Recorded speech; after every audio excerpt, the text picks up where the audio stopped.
y'all, it's Rashelle.slaughters. Welcome back to my channel, and today's video is on how I prep for knotless braids. So there are a million ways to prep for knotless braids, and there are different like stands and little gadgets that you've probably seen people use. Some people use the wooden stand like I do. Some people just use a table or a stool and just put the pieces out. I've seen some people use the scarf racks from Amazon. So the best thing to do is to find something that works best for you. The point of prepping for knotless braids before your client gets there is to cut down your time. So whatever helps you cut down your time, that's what you need to go with. So when prepping for knotless braids, there are a few things you need to keep in mind. One is the size of the braids you're doing. So you wouldn't prep for large knotless or jumbo knotless the way you would prep for small or medium size.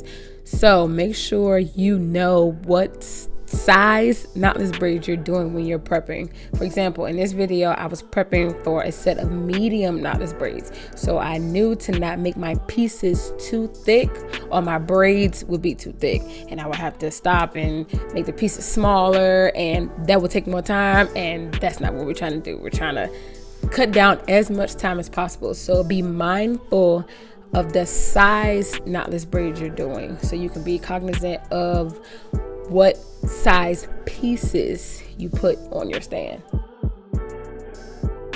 The next thing to keep in mind is the length.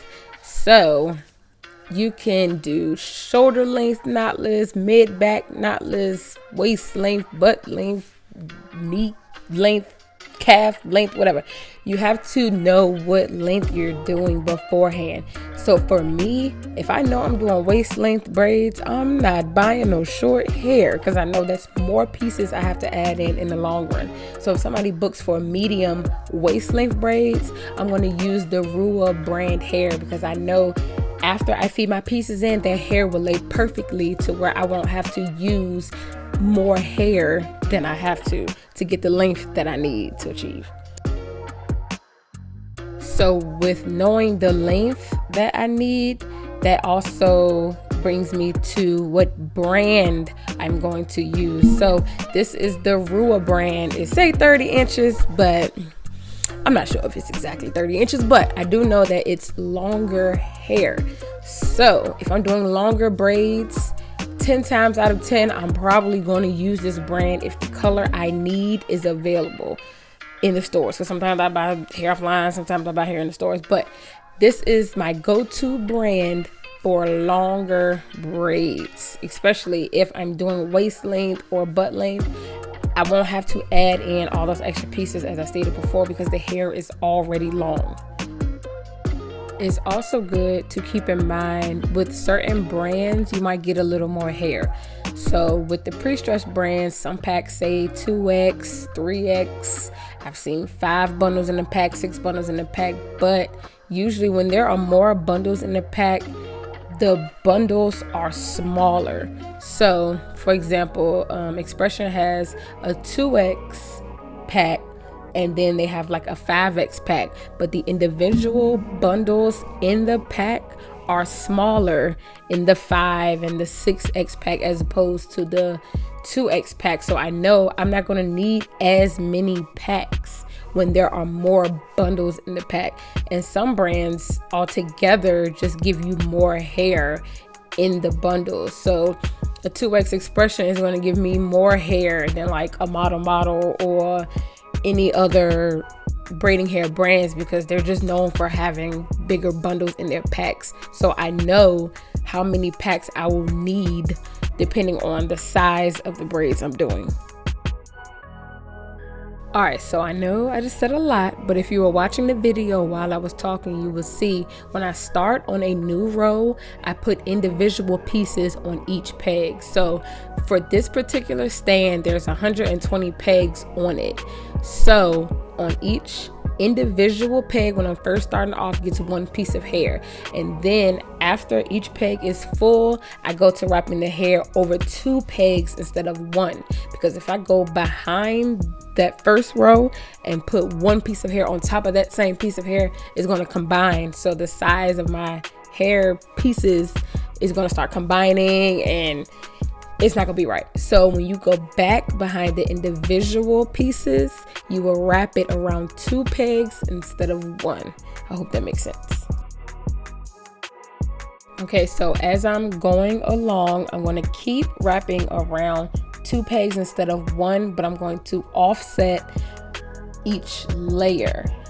First time I went through was individual. The second time I started wrapping around 2 pegs. So first 2, second 2, third 2, fourth 2. So then when I go back the next time, I'm going to skip that first peg and go straight to the second.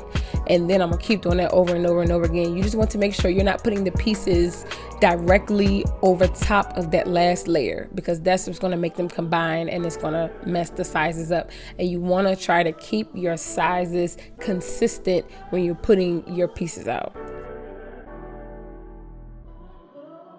And I'm going to keep that going until I fill the entire row up.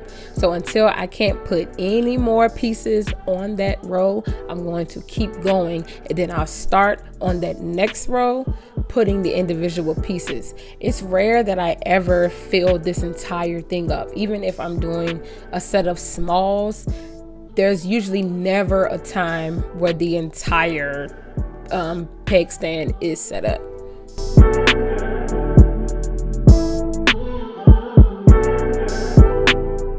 So that's about it. I'm gonna play a few more clips and let you guys watch it in real time, just in case you're watching this video while you're prepping for knotless braids.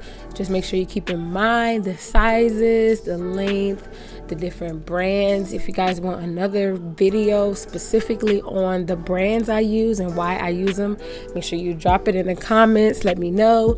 Write me on Instagram, any of my social medias. You can follow me on TikTok, Instagram. You can like my page on Facebook. I'm literally on every platform except Twitter. So if you guys ever want video suggestions, or if you're a new braider and you have questions, an experienced braider and have questions, I'm always open to helping you guys upgrade your businesses and upgrade your skills and everything, because you can always learn more. Even though I've been braiding for years, you can always learn more. So if you have any questions, I have no problems asking them. Make sure you reach out to me. And again, thank you guys for watching this video. Make sure you like, comment, and subscribe for more. I'm coming with the uploads, y'all. I told y'all I'm coming with them. Thank you for watching. See you guys in my next one.